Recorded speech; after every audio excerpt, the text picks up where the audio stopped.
जय श्री राधे। पूज्य श्री सद्गुरुदेव भगवान के चरणों में प्रणाम। पूज्य श्री प्रेमानंद जी महाराज कहते हैं,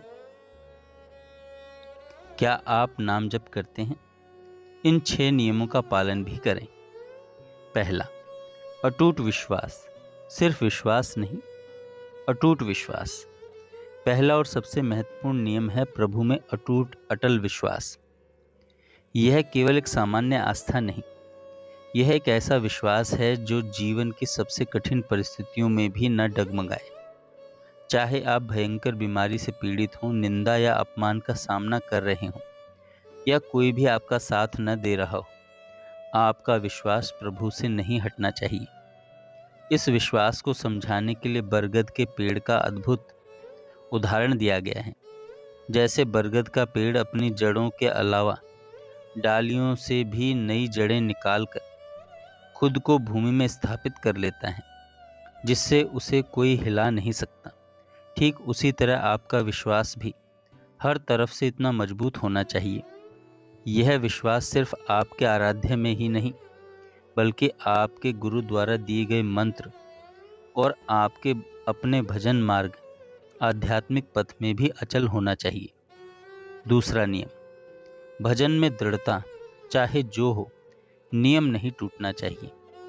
दूसरा नियम है भजन में दृढ़ता, यानी अपनी साधना के नियम का किसी भी परिस्थिति में पालन करना। इसका एक आदर्श उदाहरण पूज्य श्री राधा बाबा के जीवन से मिलता है। जब उनका एक अंग टूट गया था, तब भी उन्होंने अपनी गिरिराज परिक्रमा का नियम नहीं तोड़ा। वे चलने में असमर्थ थे, तो उन्होंने पालकी में बैठकर परिक्रमा पूरी की। यह दृढ़ संकल्प अत्यंत महत्वपूर्ण है, क्योंकि यह बाहरी परिस्थितियों पर आपकी आंतरिक प्रतिबद्धता की विजय को दर्शाता है। चाहे जो हो जाए, भजन का नियम टूटना नहीं चाहिए। यही सच्ची लगन और समर्पण का प्रमाण है, जो साधना को गहराई प्रदान करता है। तीसरा, यह एक ऐसा नियम है जो आपकी पूरी साधना को रूपांतरित कर सकता है। यह बोध कि वो देख रहे हैं, मतलब आपको भगवान देख रहे हैं। आपको हर समय इस बोध के साथ भजन करना चाहिए कि आपके उपास्य देव आपको निरंतर देख रहे हैं। जब आप यह महसूस करते हैं कि जिनकी आप उपासना कर रहे हैं वे आपके सामने ही हैं और आपको देख रहे हैं, तो आपका आचरण स्वतः ही शुद्ध हो जाता है। यह एक अकेला एहसास आपको हर कार्य का मार्गदर्शक बन जाता है। आपके हर कार्य का मार्गदर्शक बन जाता है। आप ऐसा कोई भी काम नहीं करेंगे जो आप अपने प्रभु के सामने नहीं करना चाहेंगे। इस अभ्यास से न केवल अनुशासन आता है, आपको बड़ा सुख मिलेगा और यह पक्का विश्वास जगेगा कि वो मुझे मिलेंगे।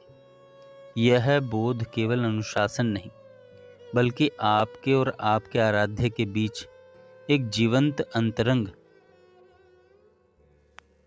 संबंध स्थापित करता है। चौथा नियम है शुद्ध उद्देश्य। भजन सिर्फ उनकी प्राप्ति के लिए, यानी केवल भगवान की प्राप्ति के लिए भजन। आपकी भक्ति और भजन का उद्देश्य केवल और केवल अपने आराध्य देव की प्राप्ति होना चाहिए। इसके बीच में किसी और सांसारिक इच्छा या मांग की मिलावट नहीं होनी चाहिए। जब आप अपने प्रभु से सांसारिक वस्तुएं या परिस्थितियों में सुधार मांगते हैं, तो यह संबंध एक लेन देन का बन जाता है और भगवत दर्शन के लिए आवश्यक लालसा या तीव्र चाहत कमजोर पड़ जाती है। उद्देश्य की यह शुद्धता सर्वोपरि है। यह अभ्यास आपके रिश्ते को मांग से हटाकर शुद्ध निस्वार्थ प्रेम में बदल देता है। जब आपकी एकमात्र कामना केवल भगवान को पाने की होती है, तभी भक्ति अपनी पूरी तीव्रता पर पहुंचती है और चेतना में गहरा बदलाव आता है। पांचवा नियम, नाम और रूप का एक साथ चिंतन। जब आप अपने गुरु द्वारा दिए गए मंत्र या नाम का जप कर रहे हों, तो उसी समय अपने आराध्य देव के रूप को मन की आंखों में लाने की चेष्टा करें। जीभ नाम का जप करें और मन उनके रूप का ध्यान करें।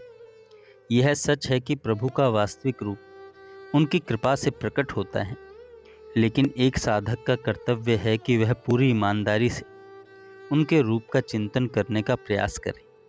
वाणी से नाम जप और मन से रूप ध्यान, जब यह दोनों क्रियाएं एक साथ चलती हैं तो चेतना प्रभु में स्थिर होने लगती है और साधना में प्रगाढ़ता आती है। छठा नियम है अपने मार्ग पर अडिग और दूसरों के प्रति सम्मान। आपको अपने भक्ति मार्ग, अपने ईष्ट और अपने गुरु पर सर्वोच्च विश्वास रखना चाहिए, लेकिन साथ ही किसी दूसरे मार्ग, संप्रदाय या साधक की निंदा, अपमान या तिरस्कार कभी नहीं करना चाहिए।